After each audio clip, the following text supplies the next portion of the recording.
contingent is Ambi Jarai Secondary School, led by Contingent Commander Sophia Pamthir, placard bearer Mandai Bhattacharya, and flag bearer Vishwanath Bhikuni.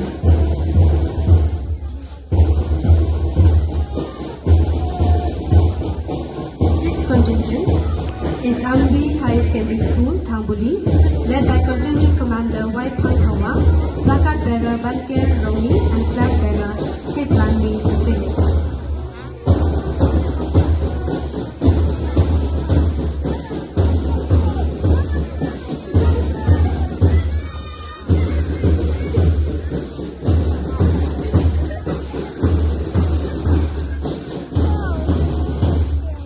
Sixth contingent is Viva Jaintia Church of God High Secondary School, led by Contingent Commander Wanderlust Rongi, placard bearer Gibel Dress Tho, and flag bearer Diwan Lang Nanam.